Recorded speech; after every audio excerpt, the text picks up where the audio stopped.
Well, thank you so much for inviting me back. I really appreciate coming in and talking to your audience and sharing the information that we have on the judicial system. And the office that you're running for, the appellate court, that was not really in your plan because you're already a sitting judge down at the Daly Center. Now, how long have you been a judge at the Daly Center in your present capacity? For 7 years. 7 years. Yes. Mm-hmm.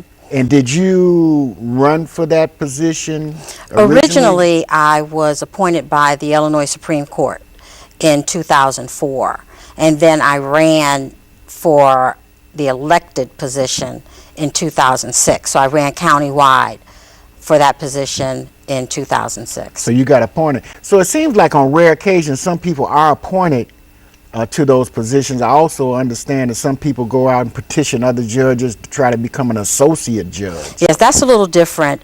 Those judges are not elected by the people. Right. Those judges are selected by the circuit court judges. And what they do is they just fill out an application and basically they go to the judges and ask them for their support. And it's narrowed down. And once it's narrowed down, then they start doing their politicking amongst the seated judges. And I've heard some people it's been as many as 200 people, and it'll get down to 18. Right. And then they might be for maybe 6 slots. Right. Well, typically, however many positions are available, then it will be double the number. So if you have 6 positions available, they will dwindle it down to 12. Okay. And we call that people that are on the short list. That's what they typically would call it. Yes. So you are running for the appellate court. I'm running for the appellate court. The appellate court is the reviewing court. And what that means is many times you hear people say, I don't like what happened to me in court while they were in the circuit court, say in criminal court, or they did something civil. I don't like what happened. The judge wasn't fair. They didn't hear me. I'm going to appeal. So when they indicate that they're going to appeal, that means they're going to the appellate court. But it has to be not because you didn't like the decision as much as some technical error, evidence wasn't presented. There's a number of other, I don't know the correct nomenclature for that. There are a number. Something other than I didn't like the outcome. Well, typically you will have people feel that way, and then once they start the appellate process, then they realize just because of the fact that I didn't like the judge, or I don't think the judge gave me a fair trial. That's not, you need more than that. You need evidence, and you need to show where the judge was fair or where the evidence should have been admitted and it wasn't. So there are a number of factors at that point. And then once you're on the appellate court, it's reviewed by a panel of 3. And so 3 people will make a decision. Either the case is affirmed or it's remanded, or part of it's affirmed and part remanded. So, but it will be 3 judges that will make a decision on your case at that point. So again, I want to reiterate, this is the second time, and you've got over 7 years experience on the bench, and this is like a progression.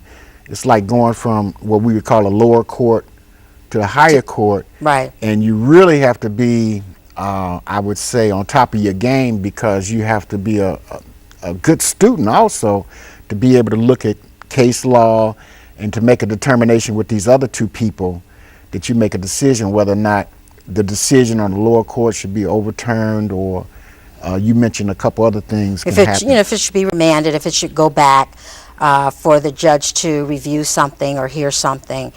But when we talk about progression, many times, I remember when I ran before for the appellate court, you would hear people periodically say, well, you've only been a judge for so many years.